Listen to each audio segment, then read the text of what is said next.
Mic check, 1, 2, this ain't no bull tracker crew. This warehouse 15, but legends speak true.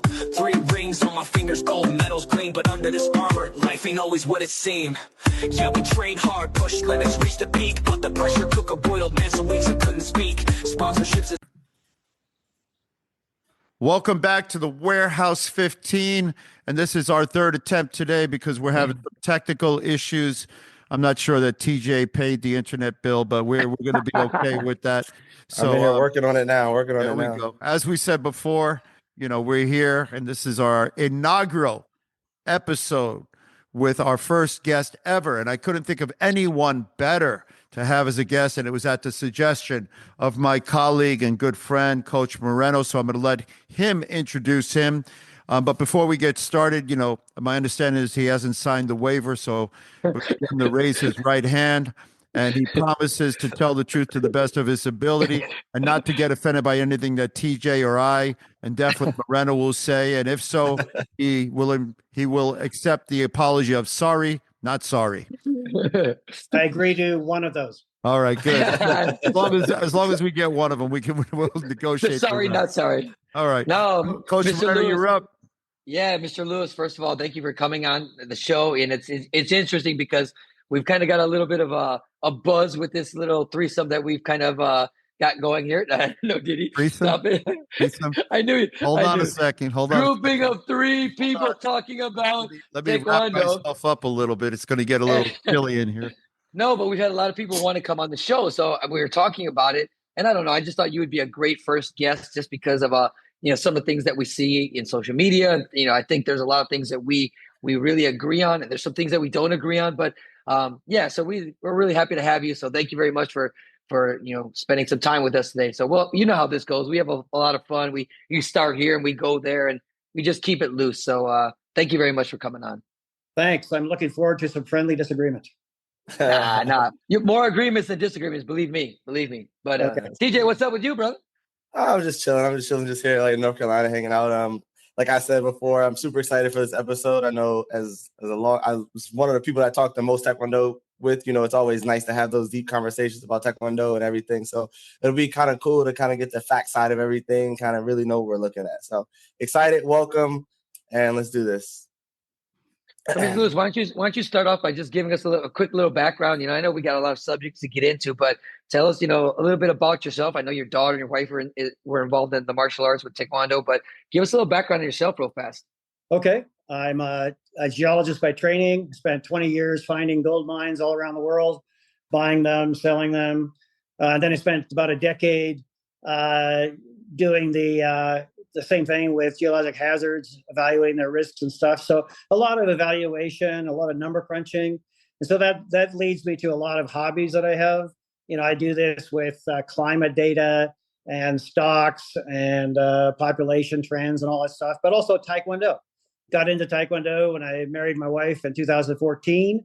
She had a 13-year-old daughter, who you mentioned, Summer, who was really into Taekwondo. So we dove in with everything we had for the next half dozen years and had a super enjoyable time.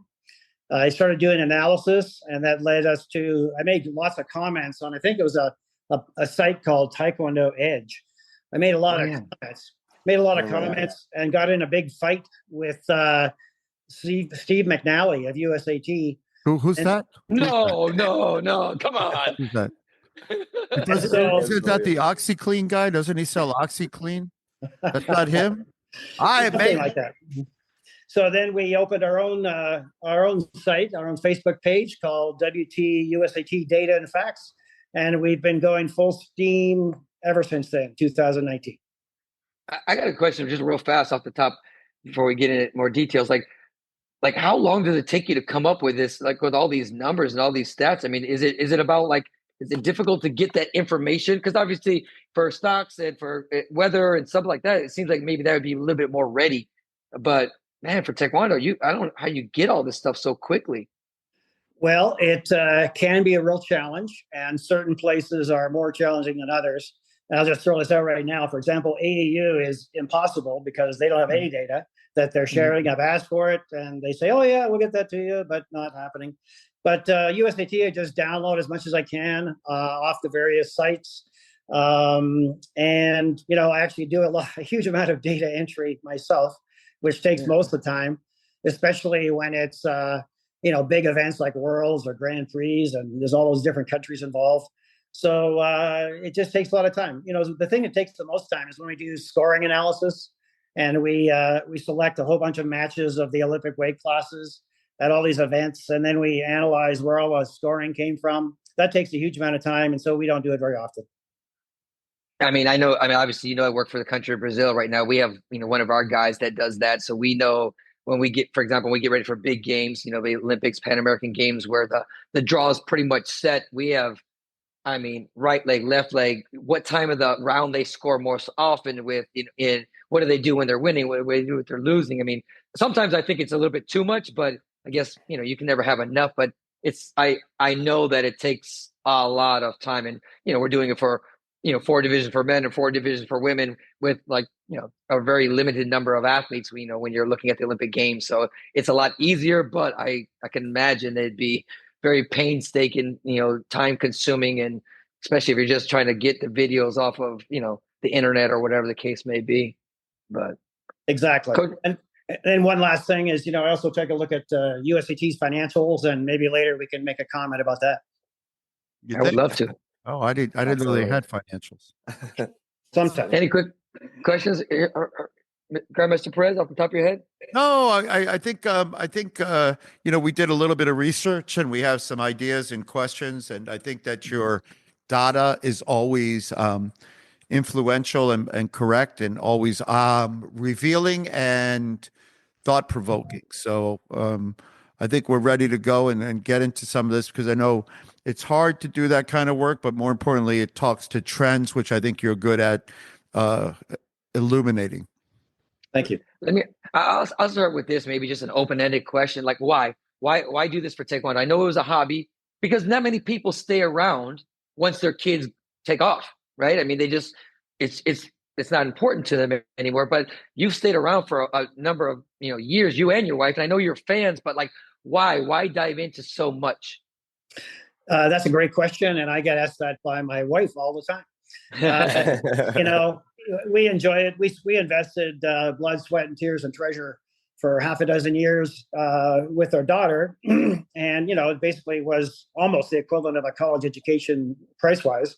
So when she dropped out in 2019, and she dropped out because she had the ultimate successful failure, in the sense that in 2019 she was the alternate on the U.S. World Team, the Pan Am Games team, and the World University team. So, 3 strikes, and she decided she was out. But we did not want to give up. We actually really love the sport, even though sometimes I make fun of ourselves. And it's just, it's a niche sport that I think there's fascinating information about. The people are wonderful, with the exception of 1 or 2 people here and there. We love everybody. And, sure. The U.S. Open is frequently in Vegas, or more recently Reno, so it's easy for us to travel to. Yeah.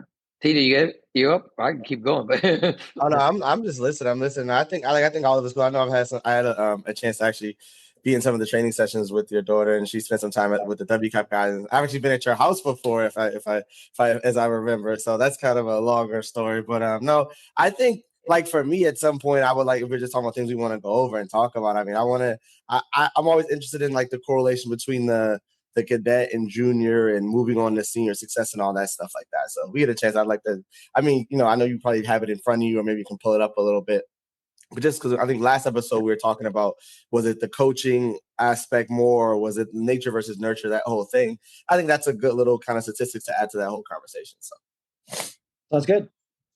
Let me ask you this: like, what do you? I mean, recently you've had 2 big topics. Like, number one, the decline in the USA Taekwondo's organization as far as their numbers, and then of course, you I think maybe even a little bit before that, if I'm not mistaken, you talked about the age of the Olympic athletes and the performances, the medal performances of those athletes as well. Like, give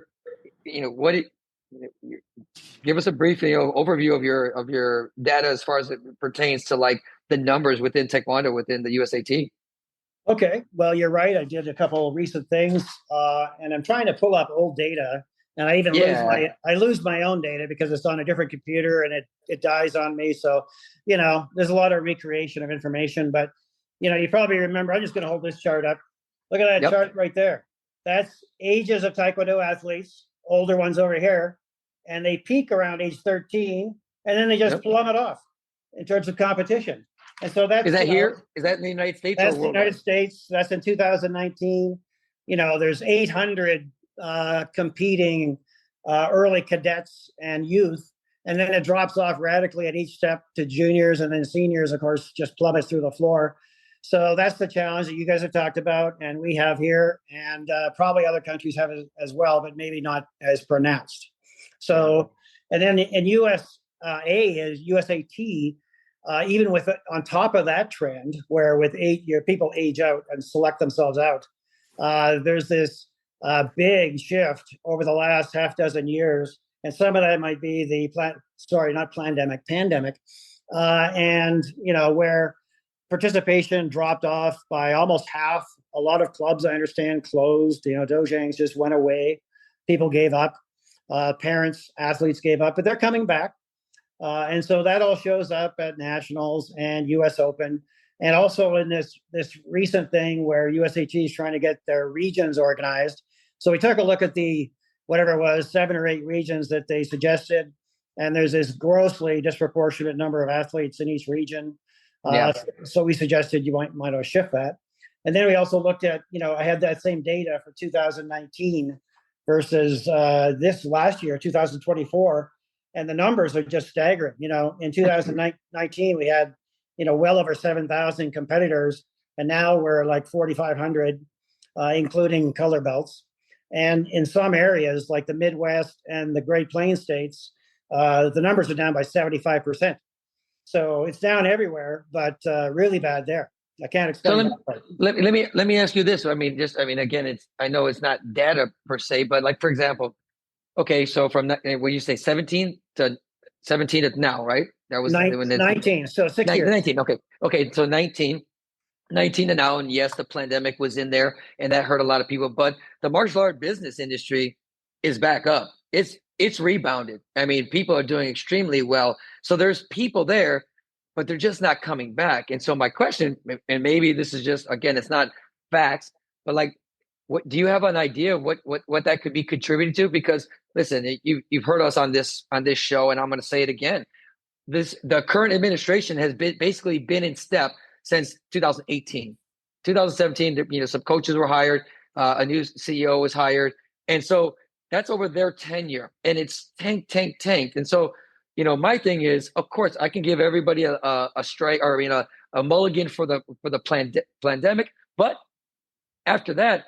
Why hasn't there been an increase? Is it because of the disarray? Is it because of the changing of the system? Is it because of changing of the selection procedures?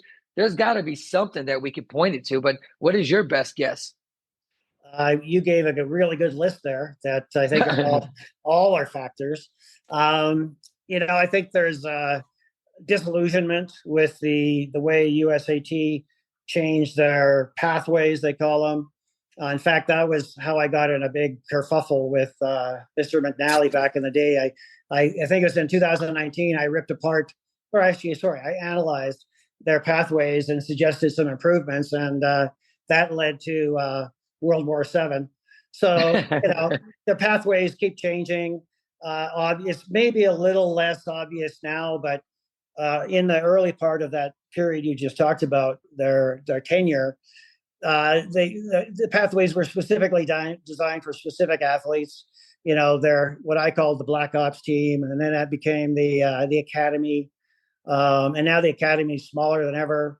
It's secret still as to who's even on the academy. At least AAU, Tops, and the ACE team had the pictures of their athletes on a website, so you knew who they were. You just have to sort of guess sometimes. So it's a big disillusionment. The prices have gone up for events. There's been complaints about that recently. And, moving around to different parts of the country that aren't popular, like Reno for the US Open. Even though US people showed up, the Europeans and the Asians hate it. So it's going to hurt. Yeah. I mean, listen, as it pertains to the U.S. Open, for me, I listen. I think the United States has to do a better job of international relations, and me and Master Perez have talked about that with one of their fearless leaders. Because listen, we're not the only game in town anymore. There's opens everywhere, and there's good opens everywhere. So before, people rushed to the U.S. Open because it was a premier event, but not anymore. It's just another event. Could it be a good event? Could it be a great event? Yeah, yeah, yeah. But right now, you might as well go to Canada. You can go to Mexico. You go to Rio. You go to Dominican Republic. If you're just trying to get points, you don't really have to run over to this G2 anymore because they're everywhere. So I think USA Taekwondo better, have some better relations to get some of these big teams over if you want to keep that level up. If not, it's going to be, in my opinion, a Canada, United States, and Mexico Open. That's what it's going to be. And don't forget Brazil. Brazil will come. We didn't come this year because we had our team trials the week after, so it didn't line up. But yeah, and probably most likely in the future, it's a big tournament and it's worth a lot of points early in the year. So yeah, I'm sure we'll be there. And you're right about the proliferation of G events and G2s. There's more G2s than ever. There's one this weekend, a huge one in Holland, the Dutch Open. Big. Yeah, 630 seniors signed up. So yeah, big. It's always a big tournament. Yeah, that's always been a crazy tournament historically. I was actually talking to one of my athletes today. We talk about Michael Rodriguez, and we were talking about watching it this weekend. That's the kind of nice thing, we can kind of see it on live or on TV now, on the internet. But I was telling him, and we talked about this athlete, you guys, last week, about Clay Barber. I remember in the 90s and the late 80s, Clay used to always talk about the Dutch Open and the Copenhagen Open. And at the time, opens weren't important. It was just kind of a small thing. And I'm like, who cares? I mean, who cares? But like now, that term has been around the longest. It's the biggest. It's got the deepest field. I mean, that's like a mini world championships. 60, 70 people in division some, top level athletes. You're not getting in many Asians, but you're getting a lot of the European bulk of Europeans are definitely there. So yeah, we're going to have to, I think the United States is going to have to do something to make our event a little bit more special. Have you ever been, I dare to ask this, have you ever been approached or asked by the USA Taekwondo to do any work for them, to crunch any numbers for them, to assist them? I mean, you did this great thing on the regions, which I think we should talk about that in a little bit, but have they ever contacted you for anything? It's yes and no. So, Sherman Nelson is, a very talkative guy, and he's asked for some good work. Sherman who? Some free work. I'm not too interested in doing a lot of, painstaking work for he's a pastor, so he should understand the value of free work. Go ahead. Yeah, I've listened to some of his sermons. Anyway, so he's reached out a little bit. I've talked to him. I would contract to them if they wanted me to do some detailed work. Jay asked me last year to contribute to their World Taekwondo Improvement Committee. So I sent him a bunch of data that I actually did compile. And I think it's reflected in the tenets that they want to try to improve on for 28 and beyond. And that was mostly just scoring analysis and showing how much gamjongs were, far too dominant as a scoring method. A quarter, nearly, 20% or so of points at these major events are from gamjongs. And people just don't like that. It just ruins the viewing experience for so many. So, and then there's other coaches who say, they should hire me, but I'm not moving from here. And, it could be a piecemeal effort. Yeah. But obviously I think there's certain things that you've done already just because you wanted to, that I think is very interesting and probably very helpful, like the regional thing, because I know you broke down the regions in probably a more scientific way as far as the numbers. So it kind of made sense. So it was a little bit more, what's the word? Equal, a little bit more balance within the regions. Right. And, California is its own, almost country. And they perform that way too at the nationals, in particular, at all levels, cadets, juniors, seniors, well, especially the younger people, the cadets and juniors. California really does extremely well, followed by, New York, Texas, and Florida. But even with California, it's interesting because there's like 500, 600, 700 people that go to their state tournament, and then they also go on to other events around the country like nationals and these they're calling them grand prix or finals, whatever they're called, the money raising efforts. And so, but CUDA sent me a spreadsheet of lots of information about the athletes. They withheld their names and ages, but they had zip codes, so I could track them down by zip code as to where they were in the state. And CUDA hadn't even done that. Wow. So they thanked me very much for sending it back to them, and so they could see where their athletes were coming from. So I got a question for you, because I mean, I agree with in principle what you did, but like, for example, I know, and I'm going back a couple years in gymnastics and in wrestling, for example, there was hotbeds for those sports. Like, for example, in the Midwest in the 80s and early 90s, the Midwest was the hotbed of wrestling.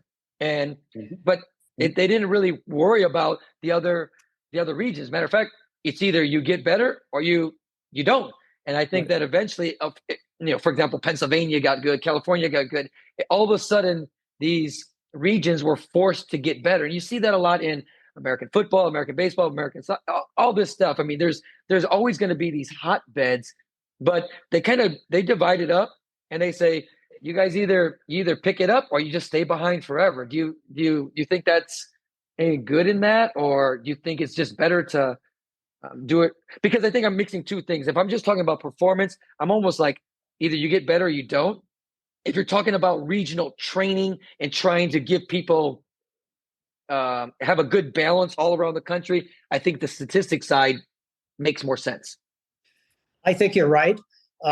There's, with these, I guess this year they're going to call it the All-American Open. There's going to be two of them, an East and a West. And, perhaps there should be, three of those. There should be a true West, true East, and then South. Yeah, but they're allowing like people that aren't even U.S. citizens to fight in that competition. So I don't really know what the point of that competition is. What? So the American East Open and the West Open, you don't have to be a citizen, but you can't go to nationals. You could fight the tournament, but I don't know. I don't get that. I'm pretty sure that's what it says, right? So Yes, I'm not making that up. I did not know that. I did not know that right now. So they're allowing people to fight the competition for what reason? But this also leads into our pathways or whatever to make the national team, get to national, all that stuff.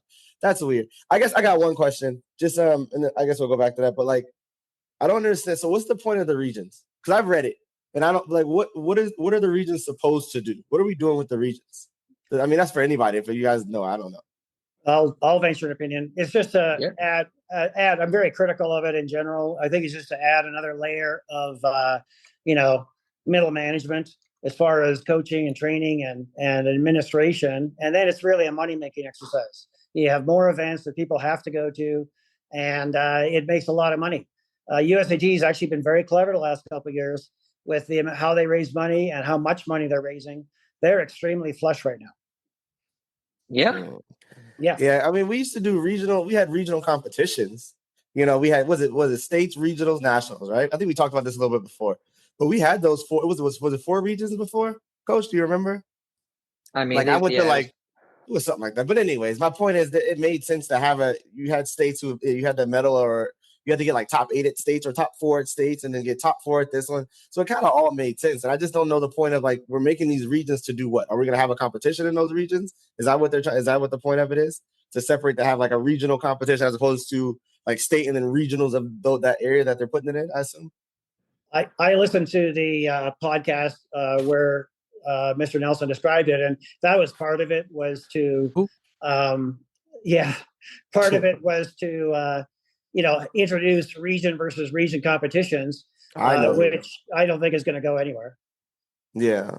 I listen. I personally think that it's for show. It looks good. It kind of sounds good. We're going to break into regions, but like if you get down to like the specifics. Well, who's going to come? What's it going to do? Why should I go? Why should I invest money into that when the pathway is over? It like you said, it's layers of middle management. It sounds good. maybe it was in you and your wife's like little podcast thing that you put. You said it's not going to work. The way it's structured, it's not going to work. I mean, from the coaching all the way down. And I was kind of like, I thought that was a a bold statement because it's not going to work because the plan and the structure of it won't let it work. Right. Yeah, you're right. It was a little controversial. We share our opinions as well as data and facts. I actually I got a call that night from my coach in Europe who said, man, if I tried that, I'd get shot. So it resonated in some places. Give them time. Yeah.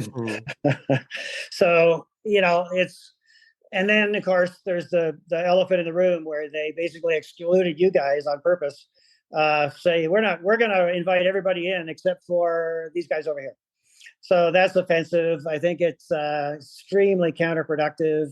If you're not involving all the best people, then what's the point? And it's not just us. I mean, there's a lot of good coaches out there that I think that, just for whatever reason, if they're not in the end, they're not kissing the ring, they're not running out to North Carolina, and that they're being excluded. A little, personal rant. I mean, think about it. When they came in, they talked about building this thing and including and being transparent.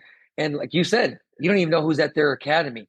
To exclude high-level athletes and high-level coaches to actively work against them is just strange, it brings me to an interesting point because I'm going to just use the GB model. The GB model was individual coaches for maybe 2 or 3 athletes or even weight categories. That's their model. They came up with it. And now it's just the opposite. It's like everyone together, do what we say or don't be involved. Like you would think that they would say, I mean, it sounds self-serving. Coach Jennings, you work with X, Y, and Z. They made the national team. Let's bring you guys in so we can all have our best performance. Instead of saying, get out of there, we'll take them, and let's see what we can do with them. And they're not moving out there. They don't have funds for you. They can't bring you out there to train. Like, it just doesn't make a whole lot of sense, And so when I hear about this regional thing and, all these little – if they can't do it at the top, that's where maybe I should go with that. If they can't do it at the top, what makes me think they're going to do it at the middle level, Yeah, excellent point. Yeah, I think you guys made a good point when you brought up the whole, what were the 3 words? I think it was like synergy. What were the 3 words of judgment they were using to tell people that that's who they wanted to work with? Yeah, it was integrity, synergy, and coalition, or some word like coalition.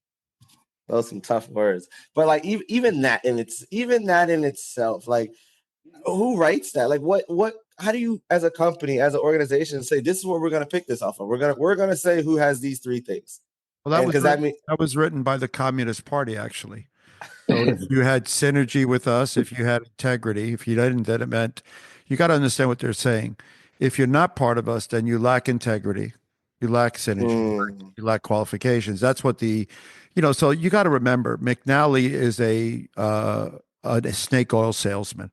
He came from a background that he has no history in sport. He has no education in sport. He didn't attend the MEMOS program to develop sport leaders. Bob Gambardello did, I did, and a number of others have. And in that program, they teach you how to build NGBs, support systems, and pipelines. That's not training that McNally's had. McNally, and by the way, neither did Jay Warwick. So neither Jay nor McNally have the requisite training to build a pipeline. Jay, in his experience in the USOC, does have it, which is interesting because he was one of the guys who oversaw the most unsuccessful portfolios of the USOC, not the successful ones. So when I was on the USOC board of directors, I oversaw 8 sports that were successful. Jay's history has been as a portfolio manager for them. He had the unsuccessful sports, and he's carried that over into Taekwondo. With McNally, his background was a PR guy. Hey, mate, everything's okay. Don't worry. Don't look over here. Don't look at this hand. And don't worry where my other hand is. Just worry about this hand over here. So he's the master of deception. And yeah, they're not looking for that. So when he says, I've had numerous conversations with him where he's intimated to me about the integrity of individuals on this phone call currently right now and in the organizations. And he does what they do now is says, I can't tell you what it is, but just don't associate with them any longer. I can't do the right Australian accent, or I'm not even sure he's from Australia, but I think he's from England. He missed the boat to Australia, and unfortunately found a boat here and brought 2 of his friends. So I don't want to digress, but I think the work that you're doing is amazing the question I think becomes, what do you see? What do you see the use of the data for? Forget about the organization because it's clear they're not going to do anything with it. How can coaches or athletes use the data to their benefit, and to what end goal? Well, that's a really good question. And That was actually Juan's question. I stole it. No. Okay. I get feedback, especially at events like the U.S. Open and a few other things we go to, from parents in particular, and also coaches. A lot of coaches come up and express their gratitude for just compiling information, because it's not always easy to find, whether it's from a specific event and who did what. The brackets, sometimes brackets are very hard to find, and also with parents in particular, they don't know a lot of the rules, in WT or USAT, the difference in points between those two things, what should a cadet be doing to prepare for juniors and on to seniors, and should they bother, and all that. What about going to college, et cetera. So get a lot of feedback, and it's the feedback I get is positive, because nobody really comes up to me and swears at me and say I hate you, although I'm sure they're out there. And it's just the volume of information. Not all of it is going to stick. I basically have a throw it against the wall approach, and some of it falls completely flat, gets almost nobody looking at it, and that's some of the work I actually really like. But other stuff, it does make an impact, and it's really about just information sharing, the rules, and then it's frustrating when things are not transparent. You said the word transparent. Things are not transparent, whether it's meeting minutes, which are just non-existent in some cases, or they just stop years in the past. The financials, which I mentioned, they're hard to find and even harder to understand. And most people don't go into that, but I do. But athletes, it's mainly parents that give me the feedback that they then pass on to their coaches, of all things, and their athlete students. Have you had anybody from? Because I think this would be a great business for you. Like if you could come up with a format, like, listen, for X amount of dollars, I will break down your data wise, like your kids' performance, scoring performance, defensive performance, right leg, left leg, what I'm saying? Like kind of what I talked about with the Brazil people. It's just, here's a profile for your athlete over these 5 matches or whatever. And if they ever got better, you could say, if you want me to do it for your competitors, I could do the same thing. And, I'm surprised someone hasn't, because it does make a difference. If you could, what we did in Brazil, people like, oh, I scored my cut kick all the time. And we're like, do you? And then we went back and we're like, you don't. You think you do because you use it. And they didn't realize it, and maybe just in the eyesight, you're like, yeah, he cuts all the time. He's real good with that. But actually, he scores with the back leg 63% of the time, So It's interesting what people think they do until they actually have that raw data in front of them. Right. And, no, I have not done that. I don't. It wouldn't be worth my while, I don't think, and people wouldn't want to pay what it might cost. Okay. But, a couple of things you said really stuck with me, where you think that, some people think that this is what's going on. And then, of course, there's a layer of, is the equipment working? And we see it all the time at events where the first day, the equipment isn't working. And so, it surprises me sometimes that the athletes don't change their tactics, in the second or especially third round, if there's a third round, where, either data and sometimes even KP&P, the body gear is just not working. You got to go to the head, you got to punch, you got to gam jump. And, people, they just don't react. Coaching. Yeah. Coaching. I I'm sorry, guys, if I'm dominating this thing, because I got all kinds of questions. You said something about the financials. Like you said, there was flush. So I'm thinking, okay, that's pretty good. So then my question, maybe you can kind of get into that a little detail, but if it's so good, why not support the cadets? Why not support the juniors? Why not support the senior national team to come out for training camps and things like that? I mean, I know you can't answer that because it's not yours, but how flush is it? I mean, how are they making money? It's really flush for a few different reasons, and I'm actually going to do some analysis and post it at sometime in the next week or whatever. But they're adding these events, the finals and those regional events, And then I think they increased fees. The amount they're making, the most recent data we have is from 2023, which is not off their website. It's off a one of these nonprofit trackers that have the most recent financial information. So I had to go there to get USAT data. But in 23, they set a record for the most money they've made from the U.S. Open and Nationals and these other events they organize. It was like 2.2 million, whereas normally a high year was like 1.8. So there's like 400K right there. The fees, registration fees, I think have gone up a little bit. The numbers have increased, and so they were making around 700 grand a year. It fell off during the pandemic. Now it's back up to close to 560,000 in 23, and then in 24 at their July board meeting, they had a financial presentation which is poorly described, but basically they had at that point $900,000 in the bank. We're $700,000 ahead of budget because of increased participation and not sending the teams, really anywhere because they're waiting for the Olympics. That's continued. They haven't been shipping people off in the second half of the year. So I think they're sitting on, I would guess, and I have to finish the numbers, but well over $1 million in cash, 1.2, some number like that. What do you think it would cost to send cadets to Worlds this year? 200,000? No, it's 100. Not Not even. even. 100,000. Well, there's 10 of them. There's 10 of them. There's 10 of them, and it is a long tournament, so it's a little bit more than a normal. But yeah, wow. 100 grand.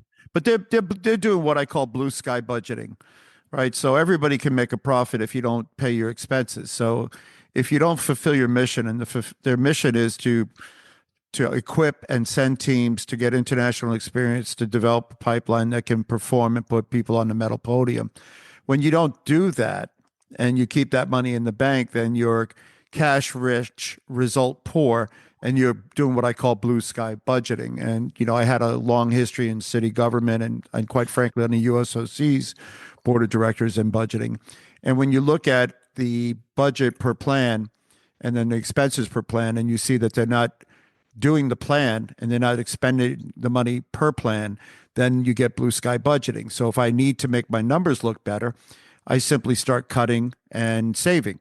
And saving on, you can cut and save on certain things, but you can't cut and save on the core mission. And what it sounds like they're doing, one of their core missions is to fill the pipeline, and that would be giving juniors experience and funding their ability to participate. When you have a national championship or a team trials where people don't show up, they don't show up because they've given up. And when you have blue sky budgeting, you're paying the salaries of the clown car, and there's enough people in the clown car. It starts with Jay and Steve and now Sherman and anybody else that's willing to drink the Kool-Aid. Yet you have athletes outside the gates of the bourgeois sitting there going, just a piece, let them eat cake. And these poor athletes that are out there looking like little Les Miserables, peasants, can't get to an event because Jay and Steve are going and doing the World Taekwondo Improvement Foundation. I got a clue for World Taekwondo. Bring Taekwondo back, and that'll be your improvement. Not that hard to do. Change the rules, but the blue sky budgeting would be interesting to see. And the question is going to become: at what point do the facts betray the appearance of what some people think the truth is? And once you do learn the truth, do the masses arise and take care of business, which is fire McNally, get rid of Jay, get rid of Sherman, get rid of the clown show, empty the clown car and get a pickup like TJ drives around in Kentucky or wherever he's living. Listen, I hope you do get that, that kind of financial stuff. And because it'd be interesting, because I think that people always listen. I'm a businessman. We're all business people, and we want to make money. I'm all for people making money. I'm all for paying people what they're worth. But I think there always has to be, when you have a non-for-profit organization like this, and you gotta take care of your athletes. And if there's that much money and they can't bring the cadet kids together to train, to bring the junior to train, if they can't do it, what are they doing with that money? Who's getting that money? Because that's just, to me, that's unacceptable. If there's $1 million sitting around somewhere, if there's 500,000, if there's 200,000, you should be spending on some of these young kid athletes so that there's incentives. I talked to a kid the other day. TJ knows, your dream was to make a national team. One of the carrots was, you make the national team, they provide for you. They take care of your stuff. Now I'm like, I'll go to these opens and get a medal here or there and get a wild card. The U.S. team has almost been broken because there's no incentive for these kids. The parents got to pay their way anyway. I'd rather go with my mom, dad, and my coach versus go over there, you know? So it's just, I hope that if you could produce those things or give some kind of light, that would be really interesting for people to see. I just don't, like I said, what I said in the beginning, I don't know how we don't see that as being important. Like, how are the juniors not, like, how is that not a funded trip, a funded team, a funded group of individuals? Like, that's my part. It doesn't make any sense. It doesn't make any sense. If the goal is, and we talk about how the turnover rate now and the age and how fast they become Olympic medalists and all that stuff. Because I think I made a comment on one of the other ones there. When I was trying to make the national team, I was sitting behind 27, 28-year-olds. They were adult men, and I'm coming in at 16, 17, 18. So it was a little bit of a different vibe. But these kids are now making an Olympic team and getting Olympic medals at 16, 17, 18 on a normal rate. It's like it's normal. So my question is, how is that not important? Well, this is a kerfuffle that's turned into a catawampus. And when you understand that, then everything else is going to make sense. And at the end of the day, when you allow ultra-crepidarians to run the organization, you're bound for a kerfuffle wrapped in an enigma, which is a dilemma that's wrapped in a catawampus. And now that we find ourselves here, the question becomes, what are we going to do about it? And until the reality goes, if I take my family to dinner and I buy myself dinner and I look at my other guys and I'm like, oh, good luck. And they're like, Daddy, don't you run a taekwondo? Yeah, I do. There's enough money for one of us. I'm gonna take care of myself first. That's not a leader. A leader doesn't. A leader feeds the troops first. And so Steve McNally, Huckster, took a pay raise, and now pay him what he's worth. He was getting paid what he was barely worth. Now you're not sending kids to tournaments while you're sitting in plane seats. That's tough on the kids. It's tough on America. In what other country could you do this? So you got to take a look and listen to the PR Huckster and what he's doing. And then the other guy who's pulling the strings behind the scenes is Jay. And Jay is ridiculous. But Jay's always been that way. He's always been a politician that looks out for the best plane ticket because he doesn't like sitting wherever he lives alone and playing with his fly fishing. So it's time to put down the fly fishing rod and actually pick up the rod, stay home, fish a little more, get out of the taekwondo and let some people lead it that can make it go. But anyway, Mr. Lewis, I got a real question. I've got a question for you. Write that one down. I know it's a big open-ended, but like if you thought there was like one thing like you could provide USA Taekwondo, whether it's whatever organization, what would be something you could implement that you think that would just improve us? Well, you guys have just mentioned it, I think, really clearly. Juniors. Juniors are the future of 28 and then beyond that. I put out tables and charts showing the ages of Olympic medalists and the lighter weights, the two Olympic weight divisions in both male and female. There's a lot of teenagers spread around there, as TJ mentioned. 17-year-olds who, might even be 16 because they're 17 that year. And then, 18, 19-year-olds. And this last year, of course, in Paris, we had a number of teenagers, even in 67, 3 of the 4 medalists were under 19. Yeah. Yeah. And so, you got to get the juniors involved. And here's a dilemma that Safe Sport has created.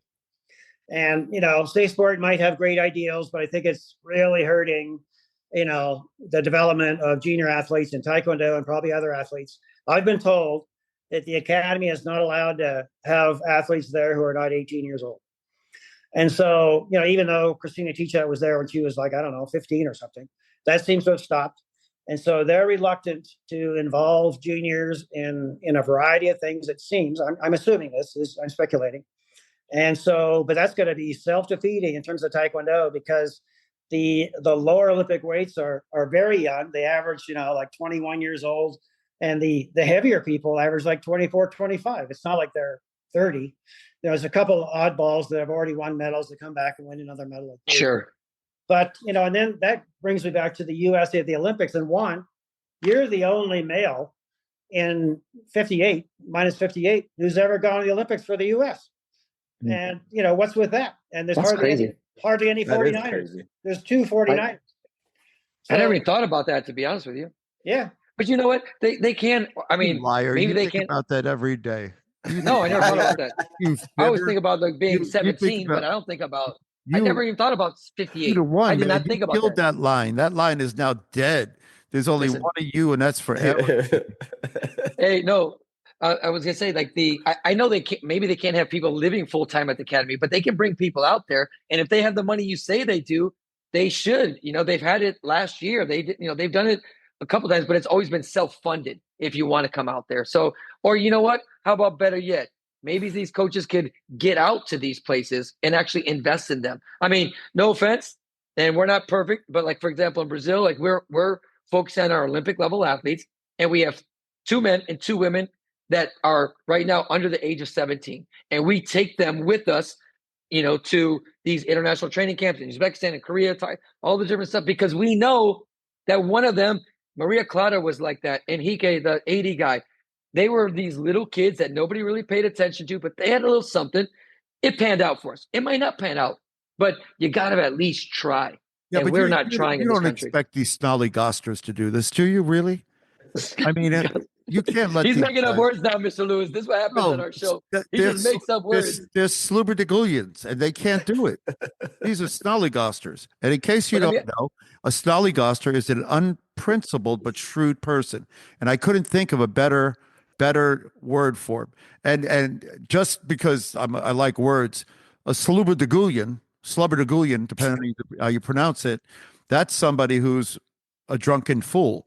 And there's a president of a particular IF I'm thinking that falls into that category. Right. But all kidding aside, on Yeah. the sense of, I think the thing that I've always respected about you, Mr. Lewis, is your unflinching willingness to take the data, analyze it, and then let it lead where it leads. So, and when you see that, and when you talk about that, I think the next set of questions become: to what degree does the organization listen or recognize the problems inherent in it? And I'll point you to a movie in particular, and it's a movie about a baseball team down this way, the Oakland team, Moneyball.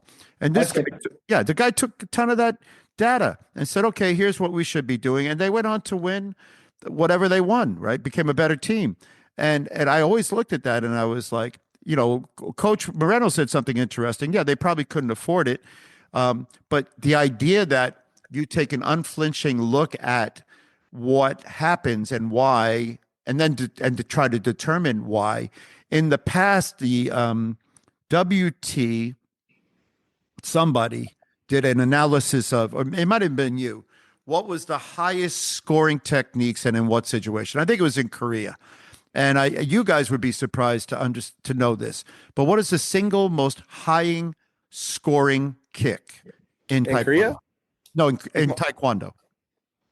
Back in the day. Back like round kick? Roundhouse where? To the body. Nope. To the face? Yep. And the reason will surprise you. No, but that makes sense because that was more obvious. More obvious. But the roundhouse kick, they did more, but they didn't always score. Roundhouse kick per percentage of attempts and scoring. You roundhouse kick somebody in the face, you got a point 99% of the time.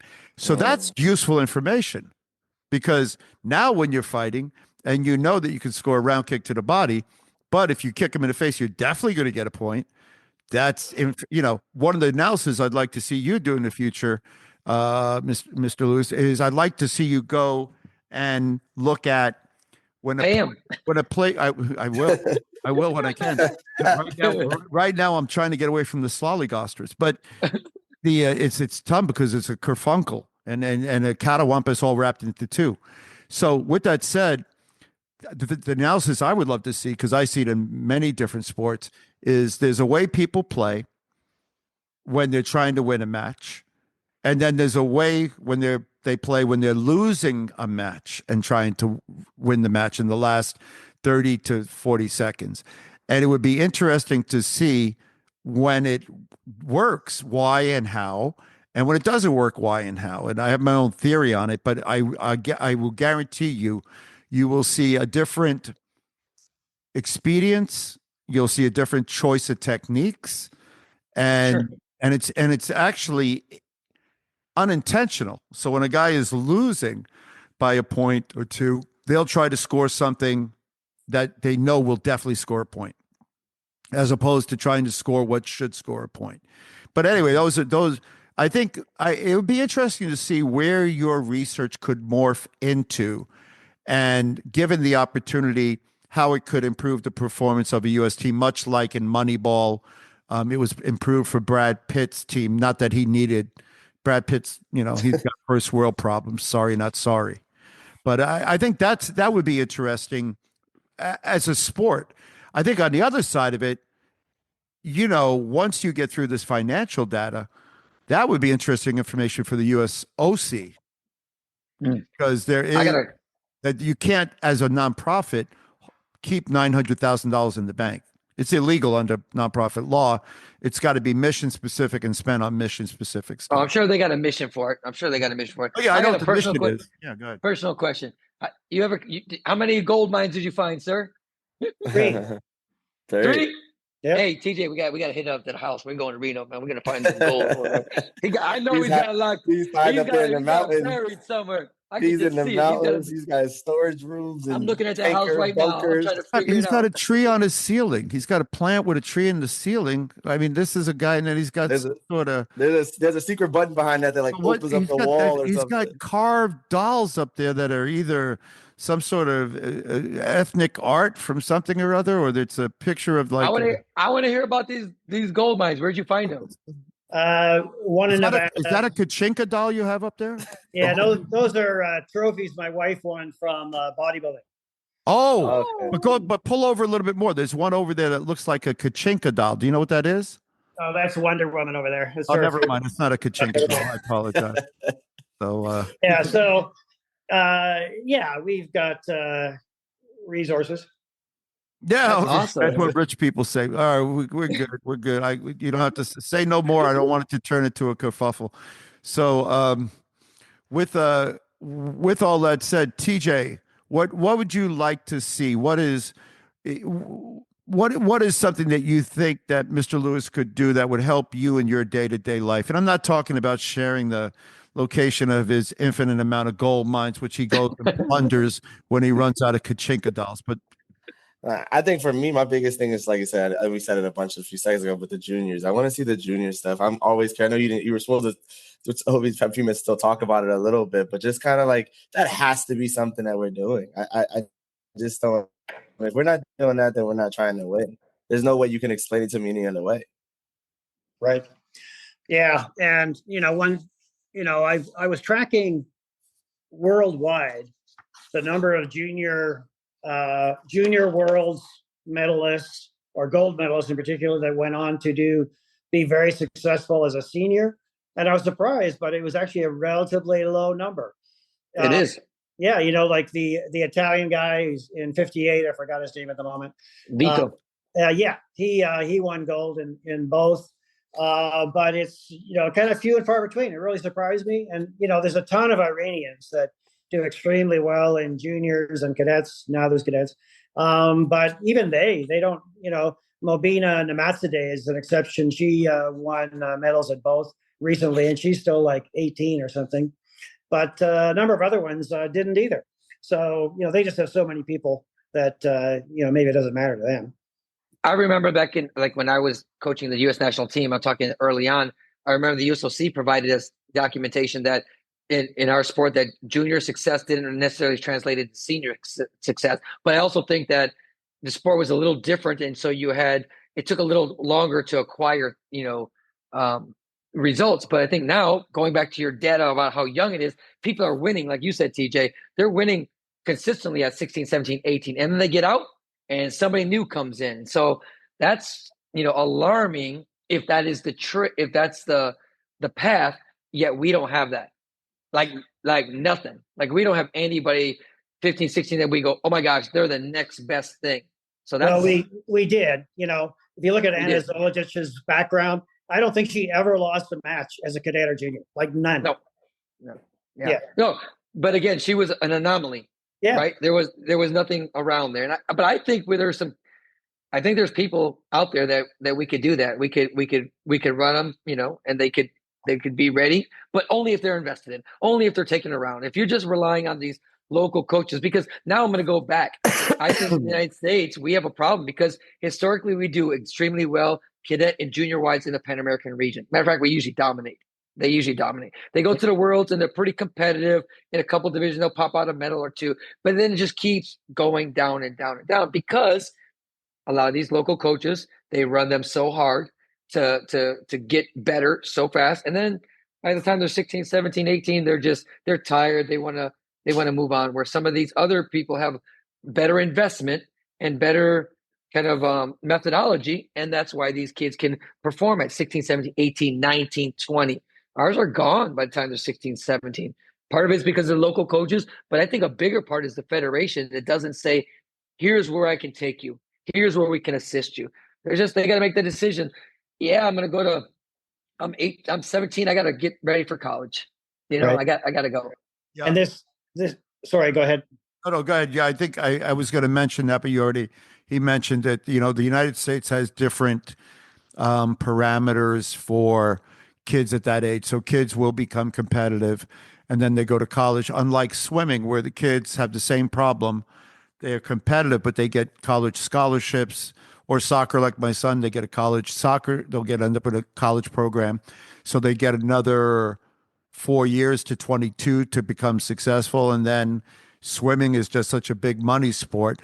The problem then you have is the bottom is pushing out the top so quickly. So you get a guy, unless he's an outlier like Michael Phelps, you get a guy pushing you out as soon as you win. You win one and you're done because there's another kid swimming just a second faster than you. But at the university level, it's almost a death sentence right now in this country because 98% of the places you're going to go are not going to have a dedicated sport program with a dedicated coach. And so, yeah, you could be in the Taekwondo program, but it's almost like you got to move to the area and go train with somebody else, or hope that the area you live in has a decent coach. I mean, you can always go to North Carolina. Even back in those years that the collegiate team was fully funded. At least there was teams at that level that were fully funded at the collegiate level. That used to be a pinnacle thing. You went from junior team to collegiate team. The next goal was to try to get on the Pan Am championship team, and the world team was ultimate goal. And then that's just what it was. But now I think not having that I know people still do collegiates, but there was one point that the USOC paid for it. When we went to like some of the Izmir games and university games. The USOC, you got to understand why the USOC paid for it. So the USOC dedicated money, and I don't want to be a flibber-to-gibbet, but the USOC paid for it because it was part of the USOC's plan that was submitted as a high-performance plan marker by Taekwondo. So Taekwondo received the majority of its budget. And this is the problem I just realized now, I forgot.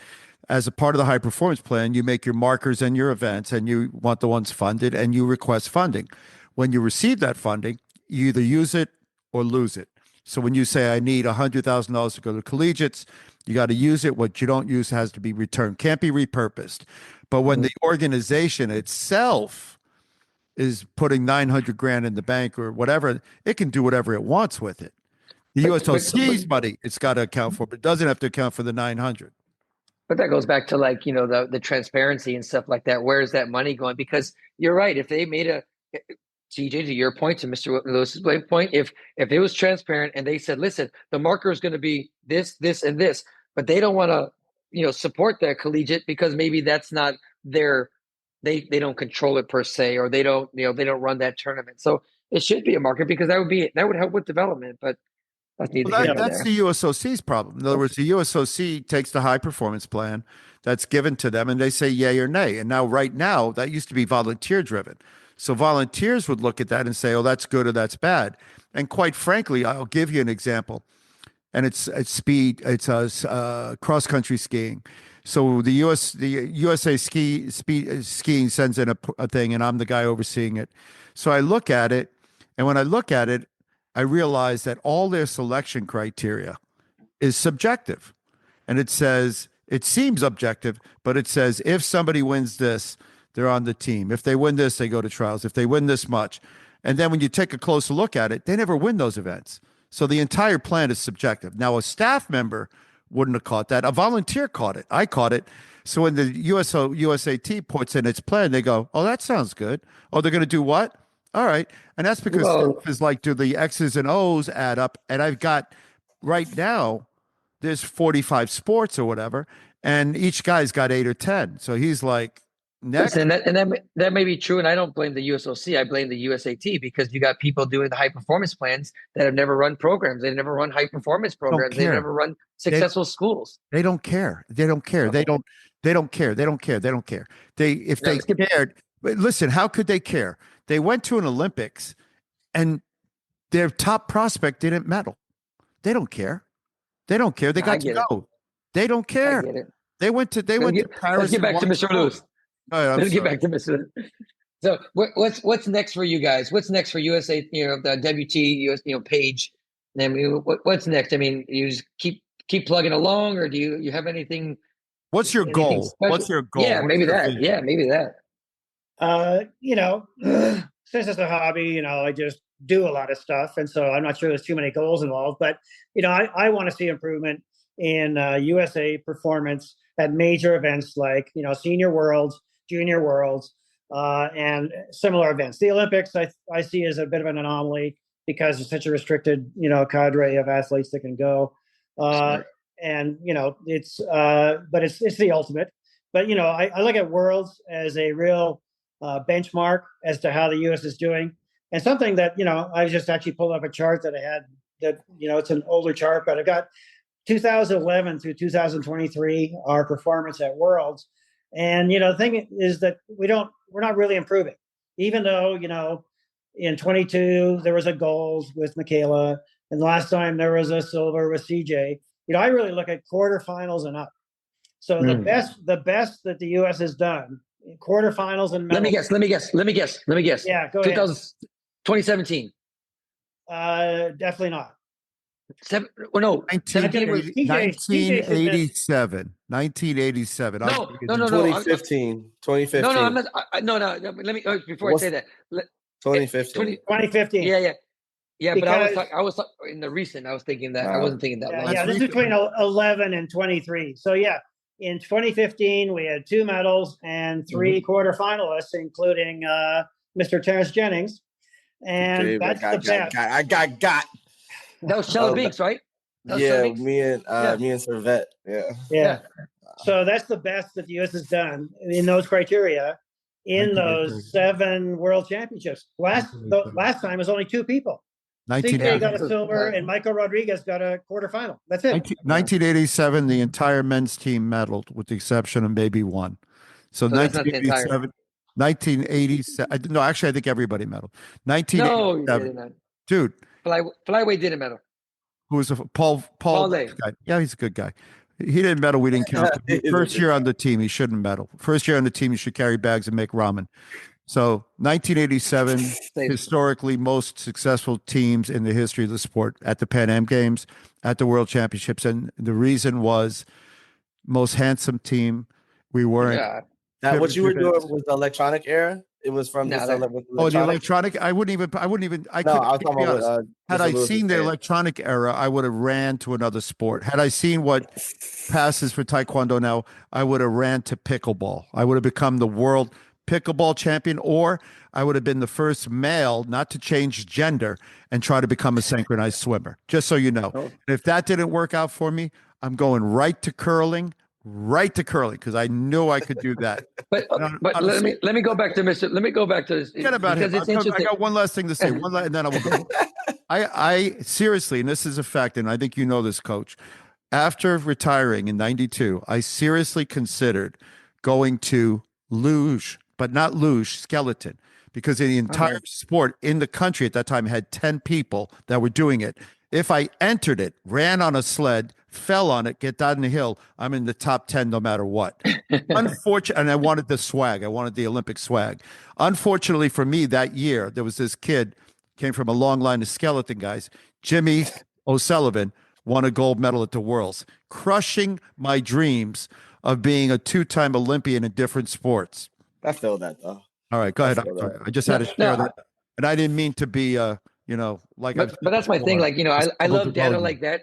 I love data like that you said, Mr. Lewis, because it said you put it out there. Hey, so wait a minute. In the last, again, just like in our presidency and our country. When things are going good, you want the credit. And when things are going bad, you got to take it on the chin. And so these guys, now they've had, 2019, 2021, 22, and 23. They've had these world championships under their belts as the program directors, as solidified, bona fide, and we're having 2 quarterfinal finishes. That's success. I mean, it's a tough one. And again, I'm not thinking that's the best one from 2015. Was the last one from 2015 was the best result?